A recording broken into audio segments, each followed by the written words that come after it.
আসসালামু আলাইকুম বন্ধুরা, সবাই কেমন আছেন? আশা করি সবাই ভালো আছেন। আজকে আমি আরও একটি রেসিপি নিয়ে হাজির হয়ে গেলাম। আজকে আমি তৈরি করে দেখাবো খুব মজার একটা রেসিপি। আজকে আমি তৈরি করে দেখাবো সুজি আর দুধ দিয়ে খুব মজার একটা মিষ্টি রেসিপি। আর এই রেসিপিটি দেখতেও যেমন সুন্দর, খেতে কিন্তু অসম্ভব মজার। আজকের রেসিপিটি দেখার পর আপনারাও ঝটপট তৈরি করে নিতে পারেন এরকম ধরনের একটা রেসিপি। আর এটা খেয়ে কিন্তু কেউ বুঝতেই পারবে না হাতের তৈরি করা মিষ্টি রেসিপি। তো চলুন কথা না বাড়িয়ে আমরা মূল ভিডিওতে চলে যাচ্ছি। তার আগে বলছি, ভিডিওটি দেখার শুরুতে একটা লাইক দিয়ে সম্পূর্ণ ভিডিও দেখার চেষ্টা করবেন। মিষ্টি তৈরি করার জন্য আমি নিয়েছি 1 কাপ দুধ। এখানে গরুর তরল দুধ নিয়েছি। আর এই দুধটাকে আমি এখন ভালোভাবে ফুটিয়ে নিব। আপনারা চাইলে এখানে কাঁচা দুধটাও দিতে পারেন। আমি একটু ফুটিয়ে নেব, যার কারণে দুধের একটা ভালো ফ্লেভার আসবে। দেখেন আমি নেড়েচেড়ে ঘন করে নিয়েছি। অবশ্যই আপনারা যদি দুধটাকে ঘন করতে চান তাহলে দুধের পরিমাণটা একটু বাড়িয়ে দিবেন। এতে করে দুধ রান্না করার পর ঠিকঠাক পরিমাণে দুধ থাকবে। এতে করে মিষ্টিটা সুন্দরভাবে রেডি হয়ে যাবে। আমার রান্না করা হয়ে গেছে। এখন আমি এখানে অ্যাড করে দিব সুজি। আমি 250 গ্রাম দুধ নিয়েছি। আর এখানে 250 গ্রাম দুধের জন্য হাফ কাপ সুজি নিয়েছি। সুজিটা দেওয়ার পর ভালোভাবে নেড়েচেড়ে মিশিয়ে নিব। অবশ্যই সুজি দেওয়ার সময় একটা বিষয় মাথায় রাখতে হবে, অল্প অল্প করে সুজি দিয়ে নেড়েচেড়ে মিশিয়ে নিতে হবে। সুজি দেওয়ার সাথে সাথে দলা পেকে যায়, তার জন্য নেড়েচেড়ে ভালোভাবে মিশিয়ে নিতে হবে। তো আমার সবগুলো সুজি দেওয়া হয়ে গেছে। এখন আমি অনবরত নেড়েচেড়ে ভালোভাবে সুজিটাকে ফুটিয়ে নিব। আর সুজি দেওয়ার পর আপনারা চাইলে এখানে নারকেল গুঁড়োটাও দিতে পারেন, বা গাছের কাঁচা নারকেলটা পেড়ে কুড়িয়ে তারপরে এখানে দিতে পারেন। এতে করে মিষ্টির টেক্সচারটা আরও ভালো আসবে। তারপর আমি দিয়ে দিচ্ছি স্বাদ মতো চিনি। চিনিটা দেওয়া হয়ে গেলে ভালোভাবে নেড়ে চেড়ে মিশিয়ে নিব। এখানে অবশ্যই স্বাদ মতো চিনি দেওয়ার চেষ্টা করবেন।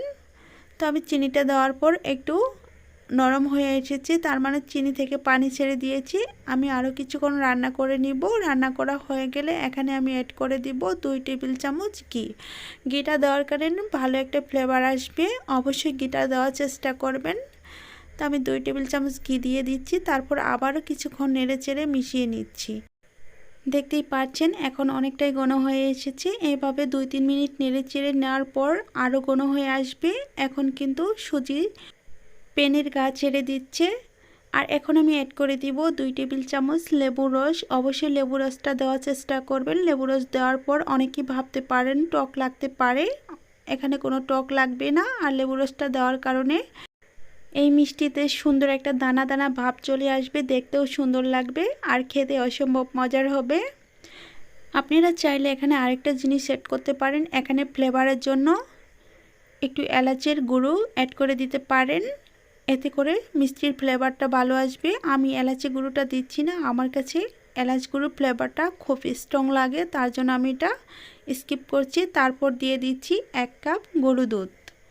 এখানে অবশ্যই গুঁড়ো দুধটা দিয়ে বানানোর চেষ্টা করবেন। গুঁড়ো দুধ দেওয়ার কারণে মিষ্টিটা অনেকটাই সুন্দর হয়। আমি চুলাটা বন্ধ করে দিয়ে তারপর এখানে গুঁড়ো দুধটা দিয়ে দিচ্ছি। দেওয়ার পর ভালোভাবে নেড়ে চেড়ে মিশিয়ে নিয়ে তারপর নামিয়ে নিব।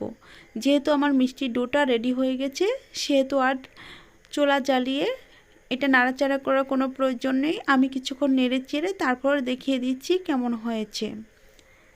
দেখেন খুব সুন্দর হয়েছে, এখনই দেখতে মিষ্টির মতো লাগছে। আর এটা নাড়াচাড়া করা অবস্থায় দেখবেন একদম পেনের গা ছেড়ে আসছে। যেহেতু পেনটা অনেক গরম, তার জন্য ছেড়ে আসছে। তো এখন আমি একটা ফয়েল পেপারের উপর সেট করে নিব। আপনারা চাইলে যে কোনো বাটির ভিতর বরফি আকারেও কেটে নিতে পারেন। আমি ফয়েল পেপারে দিয়ে দিচ্ছি, দেখে নেন।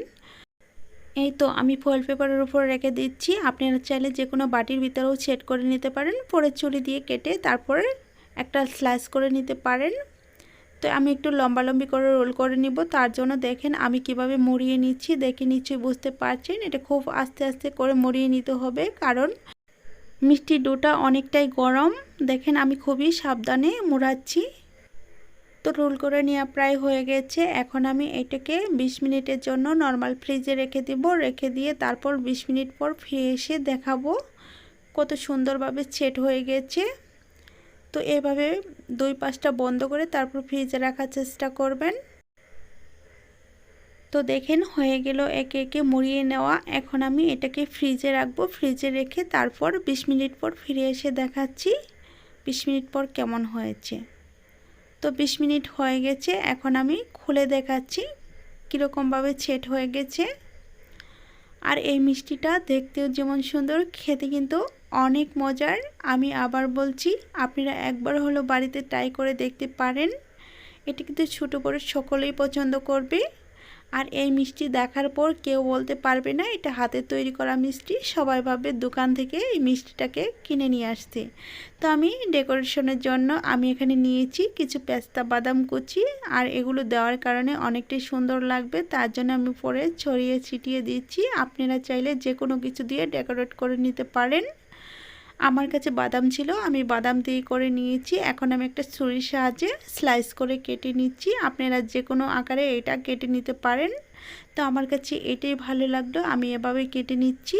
দেখেন খুব সুন্দরভাবে কাটা হয়ে যাচ্ছে। সবগুলো পিচি একই পদ্ধতিতে একইভাবে কেটে নিচ্ছি। আর এভাবে কেটে একটা প্লেটের উপর রাখলে কিন্তু অনেক সুন্দর লাগবে। এখন আমি প্লেটের উপর রেখে তারপরে সার্ভ করে দেখাবো। আর তার সাথে আমি বলছি, যদি আমার রেসিপিটি ভালো লেগে থাকে প্লিজ চ্যানেলটিকে সাবস্ক্রাইব করে দিয়ে পাশে থাকা বেল বাটনটি অন করে রাখবেন আমার চ্যানেলে ভিডিও সবার আগে পাওয়ার জন্য। দেখেন সবগুলো মিষ্টি কিন্তু কাটা হয়ে গেছে, আর দেখতে কিন্তু অসম্ভব সুন্দর লাগছে। মিষ্টির ভিতরে দানা দানা ভাবটা কিন্তু আরও সুন্দর লাগছে, আর খেতে কিন্তু অসম্ভব মজার হবে। এখন আমি সার্ভ করে দেখাচ্ছি সবগুলো মিষ্টি কাটার পর কেমন হয়েছে। তো আমি আবার বলছি, এইভাবে একবার হলেও বাড়িতে ট্রাই করে দেখতে পারেন। অল্প সময় অল্প খরচ, আর মিষ্টিটা কিন্তু খেতে অসম্ভব মজার। সব কিছু অল্প হলেও স্বাদে কিন্তু অনেক বেশি হবে, তার জন্যই বলছি ট্রাই করে দেখতে পারেন। এখন সবগুলো মিষ্টি নেওয়া হয়ে গেছে, এখন আমি আরেকটু পেস্তা বাদাম দিয়ে ডেকোরেট করে নিচ্ছি। আমি আবার বলছি, আপনারা অন্য যে কোনো কিছু দিয়েই ডেকোরেট করতে পারেন, আবার এমনিও রাখতে পারেন সৌন্দর্যের জন্য। আমি এগুলো দিয়ে দিচ্ছি। দেখেন কতটা সুন্দর লাগছে, না দেখলে বুঝতে পারবেন না, আর না খেলে ছাড়টাও নিতে পারবেন না। তার জন্য বলছি ট্রাই করে দেখবেন একবার হলেও। আমি এখন একটা মিষ্টি ভেঙে দেখাচ্ছি, তার সাথে বলে যাচ্ছি আজ এ পর্যন্তই। ভালো থাকবেন, সুস্থ থাকবেন এই কামনা করে বিদায় নিচ্ছি। খোদা হাফেজ।